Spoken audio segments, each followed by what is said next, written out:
साहब श्री हरिंदानंद जी शक्ति स्वरूप दीदी नीलमानंद जी के चरण में प्रणाम। जे भी दूर दराज से गुरु भाई गुरु बहन चल के आयल बा, सब गुरु भाई गुरु बहन के चरण में प्रणाम। हमरे प्रणाम के स्वीकार करें। देखिए आज बड़ी सौभाग्य के दिन बाकी आज 4 सितंबर के दिन है। आज ही के दिन हमनी के साहब श्री हरिदानंद जी एक कलिकाल के महामानव के पुण्यतिथि, जेकरा उपलक्ष्य में हम सब भाई बहन अपने साहब जी के पुण्यतिथि मनावे खातिर एकत्रित भइल बानी जा। हमनी के लिए सौभाग्य ही है कि वो महामानव वो अवतरित पुरुष साहब श्री हरिदानंद जी कहल गई बात के धन्य वही पुरुष कहलाता है कि जिसका नाम जगत में चलता है। शिवान साहब आ गए नहीं सिवान में, सियान यानी शिव जी आ गए नहीं सिवान में। अरे नहीं हरिंदर शिव के भेष में महका सारे देश में। गाँव अमरोरी सर जिला है सिवान जी, माई उनकर राधा है पिता विश्वनाथ जी।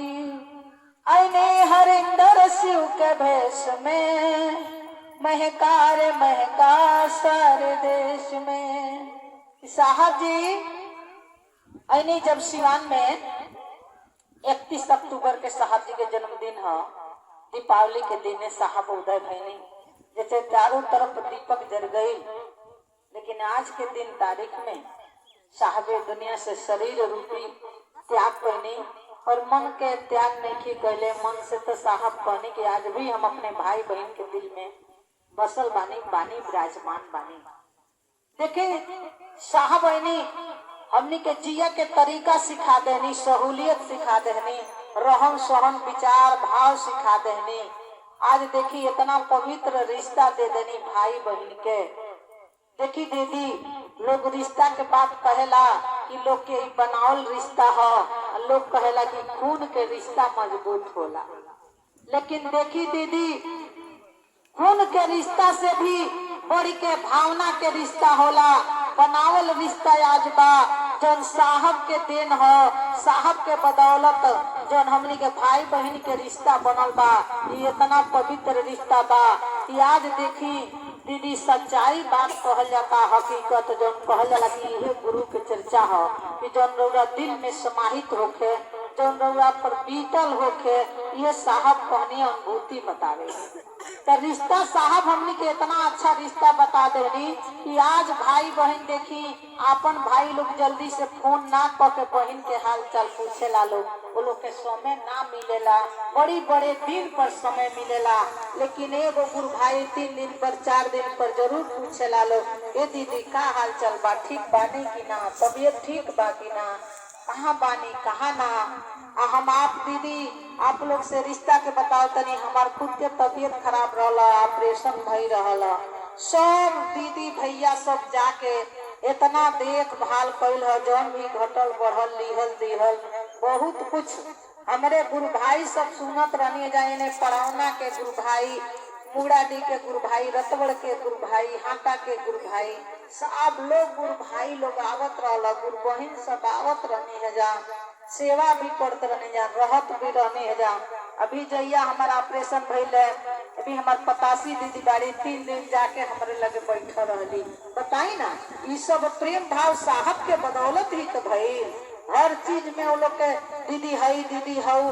ये बताई साहब के बनावल रिश्ता हमनी के इतना बतावल मानल रिश्ता इतना हमनी के सहयोग में बा। ये बताई यही से साहब जी कहने की प्रेम भाव श्रद्धा के रिश्ता हो, विश्व कम कुटुंबम। ये बताई संसार तो अपने झूठे लोग के मन में ये बहम भइल बा कि हई हमारा माई के पेट से निकलल बने तो हमार भाई हो, इनके हमार खून के रिश्ता बा तो हमार भाई हो।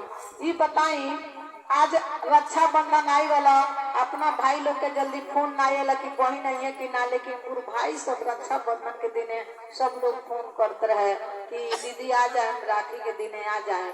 संतोष भैया के यहाँ भी सब भैया आई रही जा, बड़का भैया छोटका भैया आई रही जा, कैलाशपति भाई पाने भैया सब लोग कहते रहे दीदी यही जैसे ले जान के घरे। वहाँ के परिवार भी फोन करते रहे जो बहनी आ जाए, राखी के दिन हो आई। ये बताइए कितना पवित्र रिश्ता बा, कितना भावना के रिश्ता में प्यार मोहब्बत बा। भैया कहत रही कि रउआ लागत अस्कतिया तनी दीदी जाए नहीं, आई अपन नेगवा ले ली। भैया कहतनी कि जाए ना बुझा तो दीदी अस्कता तनी आ 500 रुपया हाथ में धराओ तनी है नेगवा ले ली, लागत अस्कतिया तनी। भैया कहत रही हम कहीं के देखा साहब के ये सब बनाओ, साहब के देन हम कि आज हमार भाई बहन इतना हमनी से प्रेम करता। अपन जो खून के रिश्ता बा वो आदमी एक दिन समय निकाल के हमनी के लगे समर्पित ना भइल कि सेवा करी, चाहे कुछ दे दी चाहे कुछ ले ली। अब रउआ बताई कि कौन रिश्ता के मान रखल, कौना रिश्ता के दिल में प्रेम रहे, कौना रिश्ता के ज्यादा हमनी के सहूलियत मांग। तो हमनी के भाई बहन के रिश्ता सबसे ज्यादा अच्छा सच्चा बा। जतरे शिव गुरु सच्चा बानी वही नहीं रिश्ता भी सच्चा बा।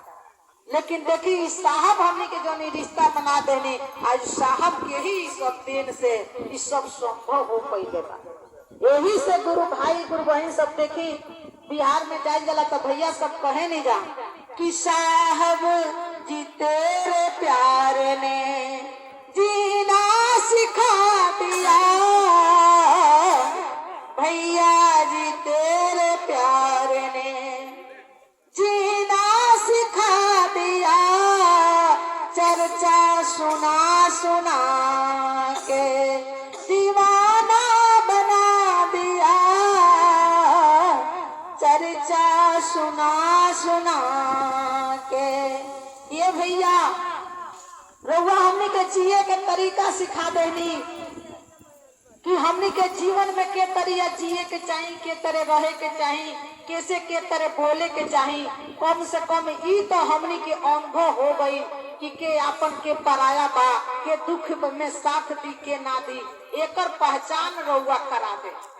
अब हमनी के मन से इतना समझ तो पैदा हो गई कि आदमी के चिन्हे के जान गनी जाए कौन आदमी के तरिया बा, के तरह बोले के चाहिए, के तरह रहे के चाहिए। ई तरीका तो सीखिए गई जा महादेव के गुरु मानना से, अनुभव तो होइए गई दिल में।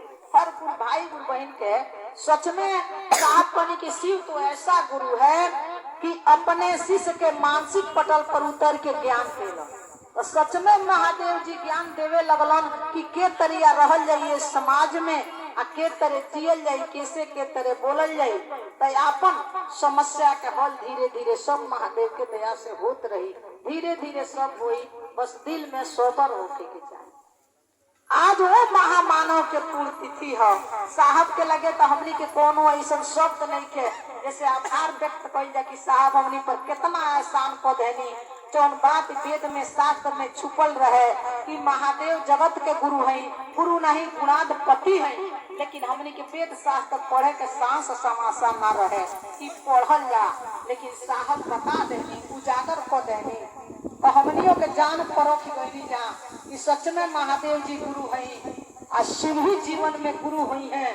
तबे मन भी साफ हुई, आत्मा साफ हुई, तन भी पवित्र हुई, समाज से अच्छा प्रेम भाव रिश्ता रही। कोई बेगाना नहीं खे, सोची तो कोई बेगाना नहीं खे। एक माँ के सभे औलाद बा, सभे एक ही संतान बा। ऐसे की देखी मनु शत्रुपा के जब ब्रह्मा जी पैदा कैनी, जब ये सृष्टि के रचक भई, तो सबसे पहले जब वहाँ के मनु और शत्रुपा के पैदा कैनी तो सुमेरु पर्वत पर भेज देनी इस सृष्टि के रचना करे था।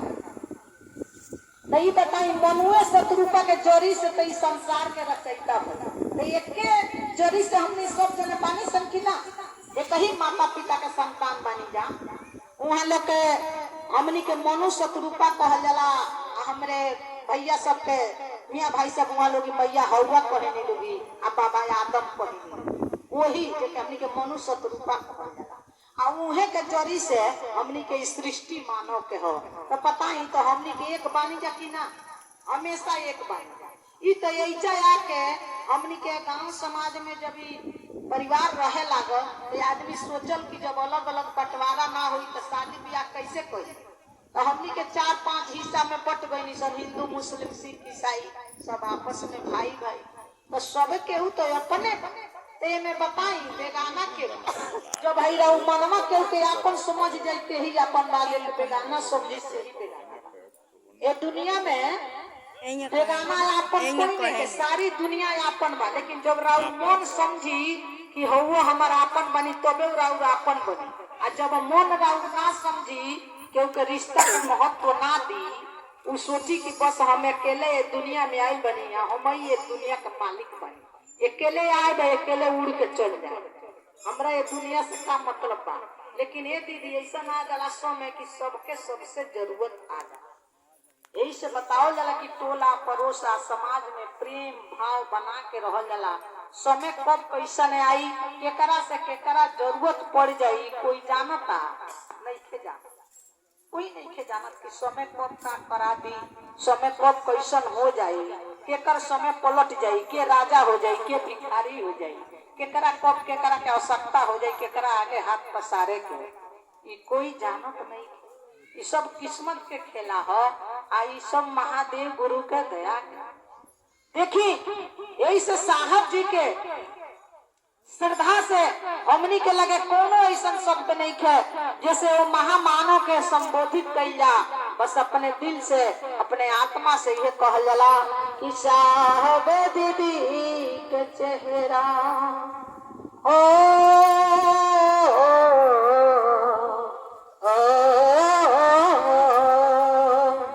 साहब दीदी के चेहरा तनी निहार ले अमृत मिलल बा हमरा के तनी ढार ले दिल में बसवल बानी उनका के जानतानी शिव गुरु बरऊ हमें उनके के मानतानी गुरुवर के अपना चेहरा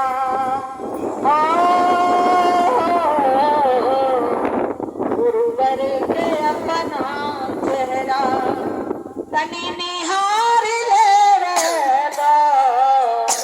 आया मर तो मिलल बा हमरा के तनी ढार ले धन भाग हमार बाटे किसी के गुरु बनवले बानी साहब के दिहल नियमवा अपना दिल में बसवले बानी तो साहब के दिहल नियमवा तनी बताई ले आया मृत मिलल बा हमरा के तनी ढारी ले साहब दीदी के चेहरा तनी निहार ले आया मृत मिलल बा हमरा के तनी ढार ले ऐनी शरण में तोहरा रहिया बता दो ऐनी शरण में तोहरा रहिया बता दो रहिया भूल गईनी गुरु से जुड़ा न दो रहिया भुलाई गईनी गुरु से जुड़ा न दो साहब दीदी के चेहरा साहब दीदी के चेहरा तनी निहार ले आया मृत मिलल बा हमरा के तनी ढार ले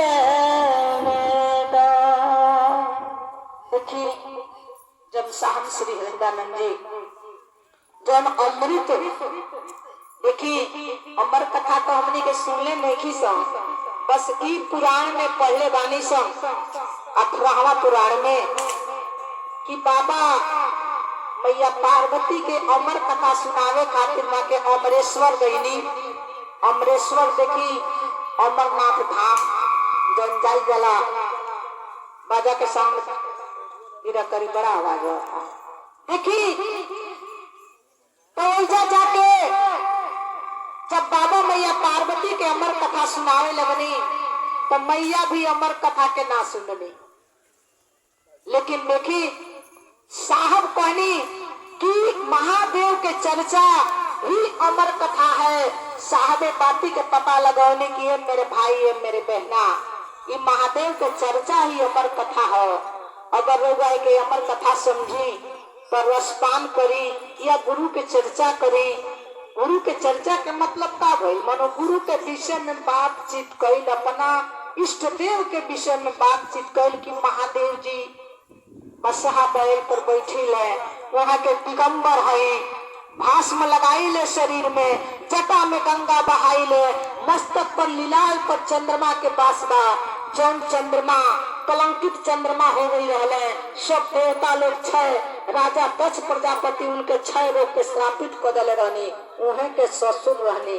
लेकिन महादेव जी वहाँ के अपना मस्तक पर लगा लेनी, जेके कोई ना पूछेला ओके महादेव जी पूछी ले, वो दुखिया के दुख हरी ले। तो वहाँ ऐसा बड़ देवता बड़ दानी ये दुनिया में के बा? तो बताई वहाँ के विषय में बातचीत कही ली गुरु के चर्चा। ये बताई रउआ घर के कोई लोग बाहर बा कोई के सड़क जाला तो बहुत लोग कहला अगर बगल अगल में कोई बैठा रहा तो कहला तारा घरवा ता चर्चा करत होइलो वही से तारा बड़ा सर पता, यानी लोग याद करता तो सड़क जाता। का हमनी के महादेव जी के याद कल जाई और उनकर चर्चा कल जाई तो उनका ना सड़क जाई कि ना दीदी?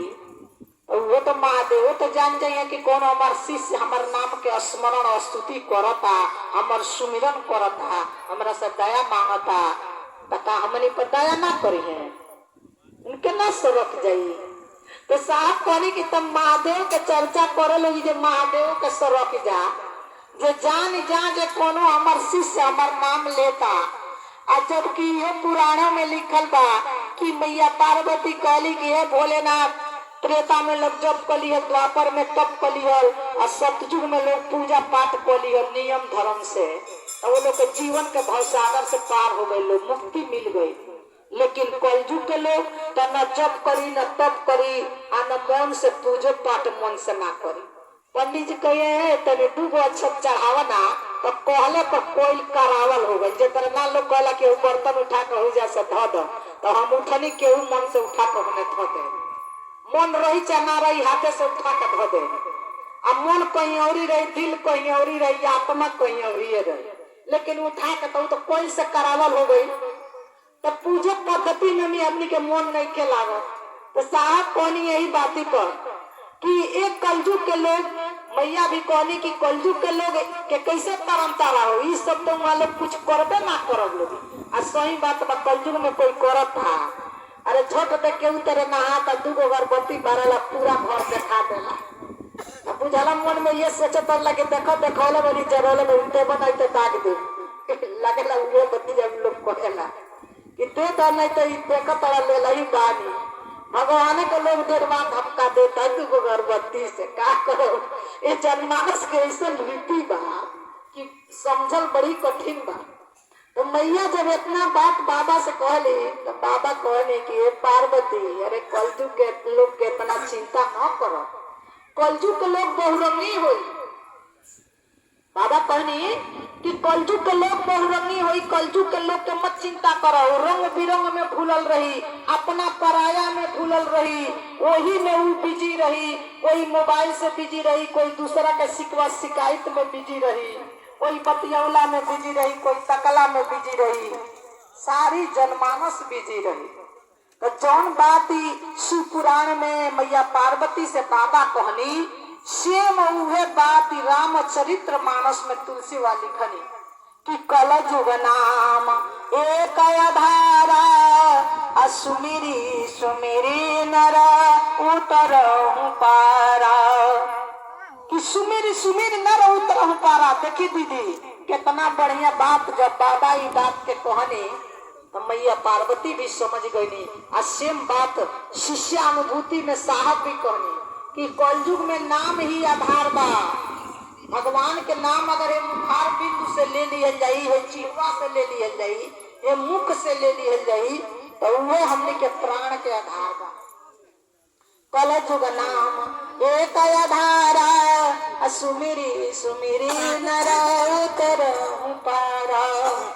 तो यो बात बाबा मानस में लिखले बानी कि बिनु सत्संग विवेक न होई, आ गुरु के कृपा बिनु सुलभ न होई। कि बिना सत्संग कइले आ बिना सत्संग सुनले जीवन के पार ना होई। आ बिना गुरु के कोनो चीज सुलभ भी ना। बिना गुरु के बिना कोई कार्य भी सुलभ ना हो। तो सत्संग सुनला, सत्संग में कोई बहुत जरूरी चीज है दीदी। अगर रउआ हेजा आई बनी नु तो जितने देर हेजा रहो घर के झमेला से दूर रहो, माया के नगरी से इतने देर हटल रहो। कहल जाला माया दू जगह ना जाला, एगो शमशान में आ एगो जहाँ भगवान के कथा होत होगी, जहाँ सत्संग होत होगी, महादेव के चर्चा होत होगी, तहाँ उतना दूरी में माया ना जाए। देख ले भेजा चले बैठल रह, भगवान के भोले बाबा के बात रउआ सुनत रहे, कोई चीज के याद ना आई। अब ई जगहिया छोड़ के जमी जाए न तो घर के चिंता सतावे लगी। एने बेरा गई का जने माल खूंटा पर बंधाइल बा, पानी पियले बड़ा सन की ना, बकरियों खोलले होइए सन की ना होई, हजार बात के चिंता लागी। तो जरूर इतना देर बानी तो कम से कम माया से हटल बानी, भगवान के शरण में बानी, जहाँ तो भगवान के चर्चा होला, भोलेनाथ के दूध धरती जगह धन्य हो जाला, पवित्र हो जाला, कैलाश पर्वत के समान हो जाला, स्वर्ग के समान हो जाला। तो हे स्वर्ग में रउआ लोगी बैठल बानी लोगी, लेकिन घर घर के बात में बतियाइला में लागल बानी लोगी। अइला पहले लोग एगो खिस्सा कही कि घरों के सीधवा गाँव लाला बा, मतलब कहीं जाई जाला नु तो गैला का मतलब होला कि घर के सब चीज छोड़ के जितना क्षणिक मात्र अगर भगवान के दरबार में बैठल बनी तो कम से कम उतना देर, उतना टाइम, उतना समय भगवान के शरण में समर्पित करती, मनो गुरु के शरण में लागल रहे। दीदी साहब जब महादेव जी के बतौनी किए नीलम आनंद हम महादेव जी के गुरु मानेल बन, तो दीदी कहनी कि बहुत अच्छा बात भई कि रउआ महादेव जी के चेला बन गई, ये बड़ी अच्छा बात बा। लेकिन जब चेला से गुरु के तरिया प्रेम हो जाए तो ये बात दीदी बतैनी नीलम आनंद जी कहनी साहब जी से कि सुरती के डरिया गगना बीच लागल कि जरीली ना गुरु से सने हो, आ गुरु रंग रसिया मनोहर ली है, जन्म जन्म के सने हो। तो चीता के नहीं आए बाबा हो, असुरती के लागल पतवार हो, तो कैसे के पारो उतर भी बाबा हो, गुरु बिना लागेला अनार हो। तो पार उतरी जाइबो नैहर बिसरी जाइबो, तेजी देबो कुल परिवार हो। तो साहब जी कहनी कि गिरी पर्वतवा पर बैठल हमारे भोला हो, भेज दिहले गुरु के संदेश हो, आज ही संदेशवा के पालन करी है, चली गई है गुरु जी के देश हो। आई है नीलम दीदी मंगल गावेली शब्द पर लचकतार हो। आई अपना भाई बहन से कहली कि आपन आपन गठरी समारी बांध कोई जानो पैचा उधार हो। अरे आपन आपन गठरी समारी बांध कोई जानो पैचा उधार हो। भगवान के दरबार में कोनो पैसा उधार नहीं खे। ऐसा एक दिन के बाद कोई घर से घट जाता चाउरा तो दे दीदी तनी पिसाई लेके घाम ना सूखल हो तनी दे दी तो मांग के बन जाता। लोग एगो शीशी दे देता चुनाव जीती, एक बीता जमीन के 2 बीता बता देता चलो हो तारा के खियाए पे हमारा कार से बोली हो। तो लोग पैसा पर झूठ बोल के कह देता ना इनकर है जाला बा तो लोग मान जाता। लेकिन भगवान के दरबार में जाइए आत्मा जाई। ई बताई दीदी हेजा हमनी के अपन चोरी पकड़े खातिर सीसी कैमरा जगह जगह लागल बा, मेला में, बैंक में, चौराहा पर, दुकान में, कि एगो सामान रउआ निकाल के ले जाए तो लोग पकड़ा जाई, कंप्यूटर में खोल के देख लिहल जाई। तो हमनी के इतना होशियार बनी जा उनकर बनावल हो जाता उ बना के हमनी के भेजले बाने तो इतना होशियार बनी जा अपन चोरी पकड़ लेतन जा का हमनी के बना के उ बैठल हो जा बुर्बक बैठल बाने। तो हमनी के चोरी पकड़े खातिर उ व्यवस्था ना कइले हुई है। हां तो शिव गुरुवर के दरबार में सबका है खाता, जो कर्म करता बंदा वही लिखा जाता। वो जल लेखा जोखा अधिकारी बैठल बाले के कौन कर्म करता सब लिख के वो तैयार रहता। अनेरे जब आत्मा ई जीव इस शरीर के छोड़ के जब भी आत्मा परमात्मा के लगे जाला तो लेखा जोखा जारी हो जाला। कितना कहले मैं इनका वाला फाइल निकाल दो, अरे इनकर वाला कंप्यूटर ऑन करो तो जब वैसा जाई जाला तो पूछाई होके लागला तो सबके हक्का पक्का जाम हो जाला। अरे दादा ई तो हम नहीं की कहले ना ना ना ई हमार नहीं हो। वहु जा धर्मराज लागल बड़े इनकर वाला बटन दबा दो ना पन्ना उधार दो, जब पन्ना पलटा जाला तो सारा लेखा जोखा निकल जाला। तब बुद्धि हेरा जाला आ जैसन कर्म करो वैसन के साजा सुना दिहल जाला। कोई लोहे के जजीरा कटीली में जाला अब का गति होला नहीं कह जाला कि ये मनवा तोर कौन गति हुई। तो उ लोग ई सोचता कि रे वैसा के देखले बा सरहद पर फौज बा हमनी के मौज बा तनी मौज उड़ा लिया। आज के लोग ई सोचता कि के देखता कौन नहीं देखता है कि कोई देखत नहीं के इनकर बात 4 गो हेने लगा देता हेने से 4 गो बात उठा हेने लगा देता। लोग जानता कि बहुत अच्छा करतनी, कभी जीवन में ना करे चाहिए दीदी। सबसे बड़ा पाप से पाप करे वाला पाप सुने वाला सबसे बड़ा पापी होला। कभी दीदी कोई के शिकवा शिकायत ना करे के चाहे, कोई के फेरा में ना रहे के चाहे। आज देखतनी दीदी जितना लोग अपना दुख से नहीं के परेशान उतना दूसरे के सुख से परेशान। अपन हमार साइकिलिया फलाना का मोटरसाइकिल किना कैसे किना, लेकिन कभी दीदी जलन ना करे के चाहिए।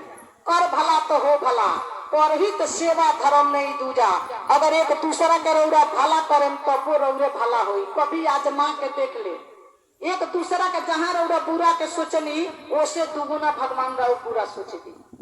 ऊपर बैठा है उनका बाह बहुत लम्हर हो, परमात्मा के बाह जब होला बहुत लंबा हो।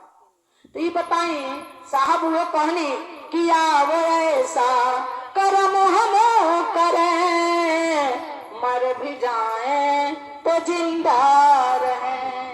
धन्य वही पुरुष कहलाता है कि जिसका नाम जगत में चलता है। आज बताएं दीदी साहब जी मर गई नहीं, दीदी चल गई नहीं, लेकिन वहाँ का पुण्यतिथि जन्मदिन हमनी के मनावत तनी जा। ऐसा भैया दीदी याद कर तनी जा। हमनों के हेतन जने भैया दीदी बनी जा। ए लोग में केहू के कुछ हो जाता है तना भैया दीदी न रोवे वाला हमनी खातिर बाती। इतना आदमी न दुआरे पर जाके चीनी जानी रोई गाई कि हमार दीदी हमार भैया। आ लोग जनमानस में अकेले खाता अकेले घर में रहता हो के जानता। के ओकरा खातिर रोवे जाए। ओकर घरवे ही हितवे रिश्तेदारवे ना भकर रोइए, ओकरे माई बहिन रोई के ओकरा के पूछे जाए। वो तो वो इंसाने हो। समाज में अपना खातिर तो सबे जिएला, समाज खातिर तो जिए के चाहे। इंसान में सबके से प्रेम करे के चाहे, सबसे अपन समझे के चाहे, सबके सुख दुख में सहयोग करे के चाहे। ये ना मानवता हो। मानव वही के कहल जाला कि जेकरे अंदर मानवता होके, इंसान होके कहल जाला कि जेकरे अंदर इंसानियत होके। लेकिन रामचरितमानस में तुलसीवादी कहली कि बिन ज्ञान नर पशु समाना, कि बिना ज्ञान के नर पशु के समान होला। काहे होला कि पशु करे को शरीर ना रहेला, मनो शरीर ना रहेला, पशु के समान रहेला। काहे अंतर इतने रहेला कि सींग या पूंछ ना रहेला, बाकी वो